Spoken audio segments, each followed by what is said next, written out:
Oh, she's got it. All right, here we go. Catch, clean, and cook. Here we come. Ooh. In a pinch.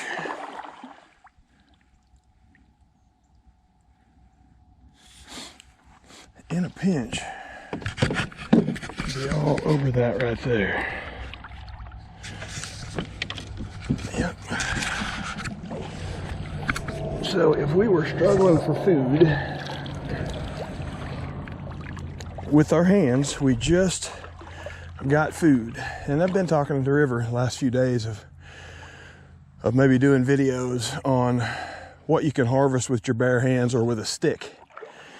And this is definitely something that's doable. It'd be hard to clean without some equipment, but you could bust in there with rocks and get him out. I'm not gonna pursue a catch, clean, and cook on this tonight, but opportunity arose, and so I just wanted to hop out of the boat, come over here and catch him real quick, and make a point that you could, here in Texas especially, you could do a lot more than what you might think. He's starting to get a little restless, and he's, I don't know if you can see it, but right there, that right rear foot of his, he's digging them claws in pretty good. And he could definitely bite the stuffing out of you.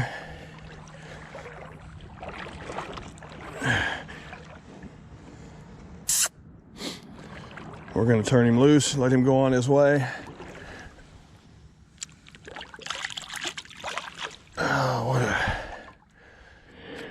All right, when you're rigging a spinning rig, when you start to take the line from the reel, make sure you've got the bell where it's, whenever you flip the bell, it's gonna actually catch your line. You feel kind of dumb when you rig it all up, get it all spooled through the eyes and get your gear tied on, and then realize that you didn't have it where the bell would catch it when it flipped. So, pro tip number 1362, check it out before you tie all your gear on. Make sure you're gonna catch your line with the flip. All right, I think I got a gar snagged here. Yeah, definitely. Haven't seen him yet, but ooh, I got him on that little bitty hook too. I better lighten and drag, let him run. Oh, he's a good sized one. Oh, and he has on that tiny little jig. Pulling me all over the river right now. Let's get him up so we can see him at least. Oh, better loosen that drag. There we go. Yeah, I think the gar absolutely stacked in here.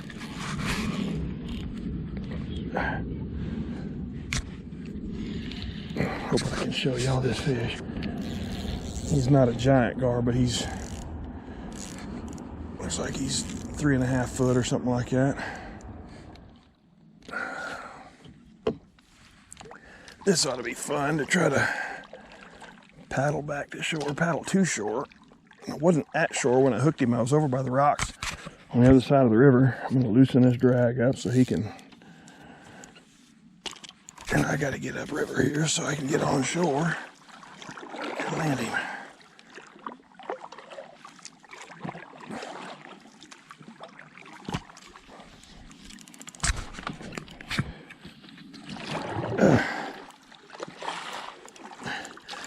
I got to get up there a ways because I can't get out on land right here to my left.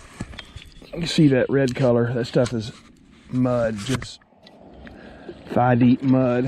And so I'm gonna go up here to the sand. A couple of mallards just flew up.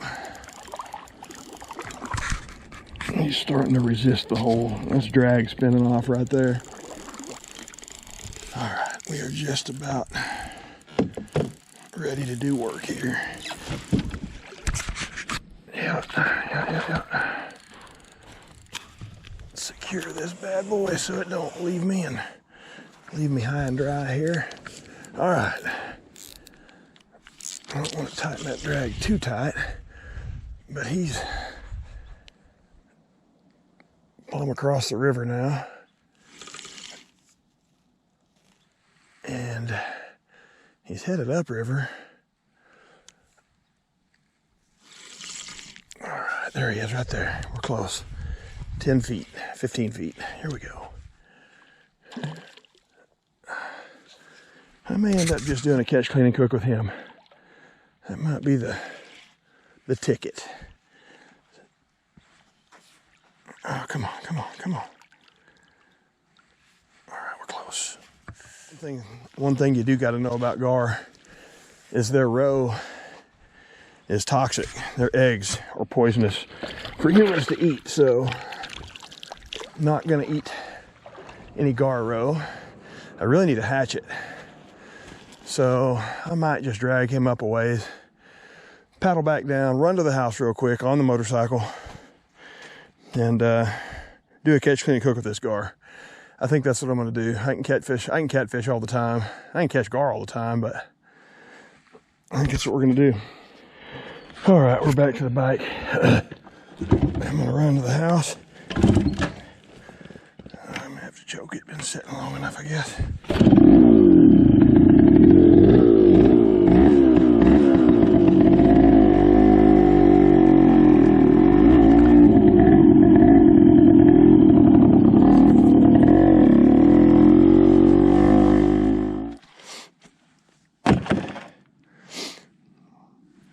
I'm sure we could get into that gar with some of these rocks and some of the debris around here, but I'm not trying to do a primitive catch, clean, and cook per se. I'm just trying to get some stuff done before I leave town. And if I spend the whole trip trying to bust into a gar with rocks and get the meat out, I won't get no other footage. It'd be faster to just run to the house, grab a machete or a hatchet, whatever I could find quickly, which was a machete, and use that and get this gar busted open and get the meat out. Not a lot of meat on a gar, honestly. Back straps, really all there is to them, and we'll go up there and look at that here shortly. Okay, so we're here in the clean portion of the catch, clean, and cook.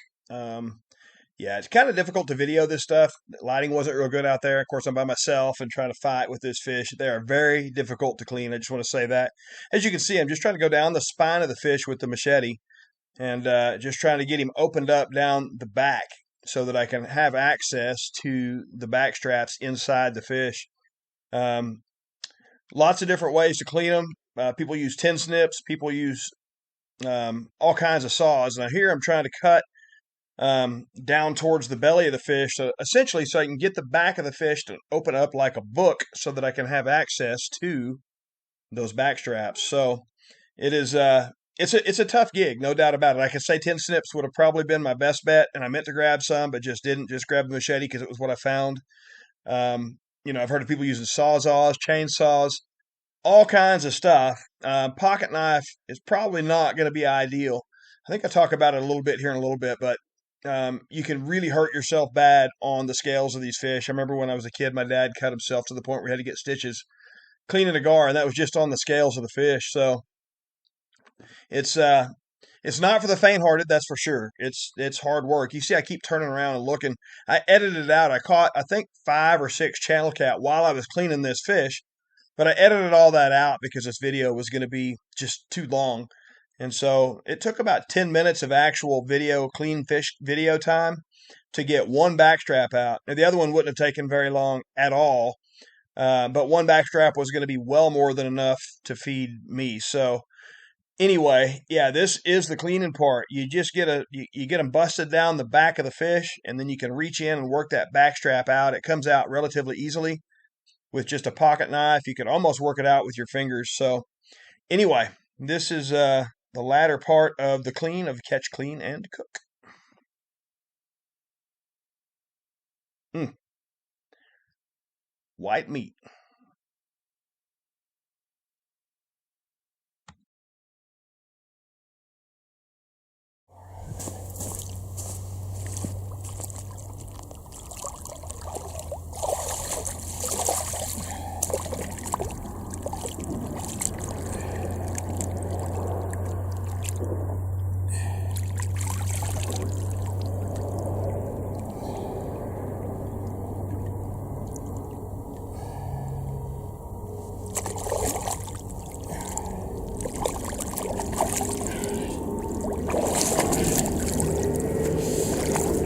Oh, my hands are cold now. Oh, yeah, my hands are cold. That is one, I don't know, that's probably I don't know, it's a pound and a half of just solid, pure white long nose gar fillet. So we're going to take this, we're going to roll it in seasoned cornmeal, drop it in the hot grease here in just a little bit and eat it, and then go break out the old folded Bubba. Nice plate of gar nuggets. Getting them kneeled up here. Okay, so unfortunately for the cook portion of the catch, clean, and cook, the stove that I was using was really loud. So on the video, it just overwhelms the video. So I'm just doing a voiceover here. Yeah, just a simple recipe. I rolled it in flavored and battered and and seasoned cornmeal, and just throwing it in hot cooking oil. It's not rocket science. Little pocket rocket out there on the side of the river. I can heat that oil up in a matter of no time and be eating fish with just in a few minutes. And so, man, I encourage you guys, if you've never done this kind of stuff, buy yourself a little system so you can get out and start doing this stuff right out there on the riverbank. It's pretty special, and quite honestly, it just makes stuff just taste better. So anyway, yeah, this is the cook part, and yeah, sorry it was so loud that I had to voice over it.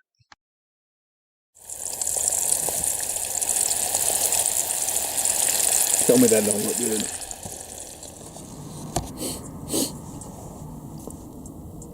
I guess my thoughts on this right now, what it makes me think about is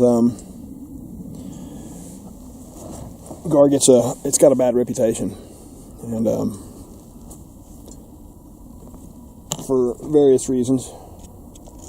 I think a lot of it is because they're hard to clean, they're scary, all that stuff. But without ever knowing it, for the most part, people just think that they're bad. And I think we do that with people a lot. I think we do that with churches, with denominations, with mostly people. I've heard that when I was young in school, that people thought that I would go home and bury cats and run over them with a lawnmower, their heads sticking out of the ground. I was visiting with a buddy, and haven't been friends real long. I'm a couple years older than him. We went to junior high together, and I really didn't know it. I was a couple years older, so I was 8th grade, he was 6th grade. And he was mortified of me. I had a reputation of somebody that would fight in a heartbeat, and I kind of would do that, but I wasn't no tougher than the next guy. I was more afraid of being called a coward than I was tough, and so I would fight anybody for just to save face and not be considered afraid. But people have reputations without even us giving them an opportunity to prove themselves to us, to prove that they are whatever their reputation is, nice or mean. And that's kind of what my takeaway is here as I eat this beautiful backstrap off this gar.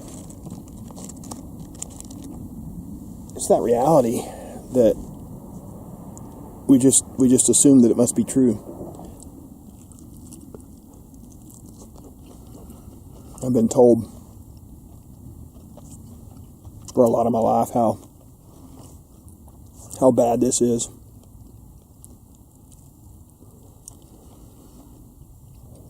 I've known otherwise, because I've eaten it all my life. Haven't eaten it much since I was a kid. They are hard to clean. But snow white meat.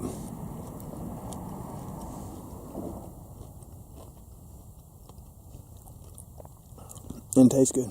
All right, just wanted to expand a little bit on my takeaway, which I think is pretty obvious what the takeaway is in this video, but just wanted to expand on that a little bit. I shared a little bit in the video that when I was younger, I kind of had a stigma that come along with the fact that I hunted and fished a lot. People thought that since I did that I was just mean to all animals and that my heart's desire was to just be cruel and stuff like that. I guess that's what people thought. I didn't know those things until later on in life, but either way, kind of wanted to touch on the idea of we're not supposed to judge a book by its cover, right? But then at the same time, all you have to judge a book by initially is its cover. So you kind of got to get a little bit into the book until you can really tell the content of the book. You can't go by what everybody else says simply because it's subjective. And so I think it's the same with people. And that's with this fish, this gar that I ate. Very subjective. A lot of people say they taste like crud and this was incredible. This fish that I ate in this video was absolutely incredible. And so I think it might behoove all of us to just get a little ways into the book before we just make a decision, because quite honestly, the cover of the book a lot of times is clickbait. We'll spruce ourselves up to make ourselves look righteous and holy on Sunday morning to go to church, but then the rest of the week don't live nothing like the picture we're portraying at the church house, or even right here on social media, our Facebook accounts. We show the greatest of the great, and that's all we show. And the book can be a little deceiving on the outside. So sometimes it's good to just get in. Get a few pages in, get a few chapters in before we make our decision about somebody. And man, you might be surprised. Man, I've got some really awesome people in my life that at first glance, man, I probably would have been a little reluctant. But get a few pages in and you start realizing, man, these people aren't worried about a facade. They're not trying to put up a front. They're just being real and raw. And in fact, I kind of like that in people. So anyway, food for thought for all you guys. Man, I hope you like this video. I worked my rear off to get this silly fish caught and cleaned and had to come back to the house and do all that stuff. But nonetheless, hope you enjoyed it. I'm going to try to do more of this kind of stuff. I really want to do a series of what you can live off of catching with your hands. Turtles and armadillos and possums and coons and things like that. Catfish. There's things that especially here in Texas, that we can literally go out, chase down and catch pigs with our hands. And so I want to try to do a series of videos on things that you can catch with your hands. So anyway, we'll try to make that come to fruition.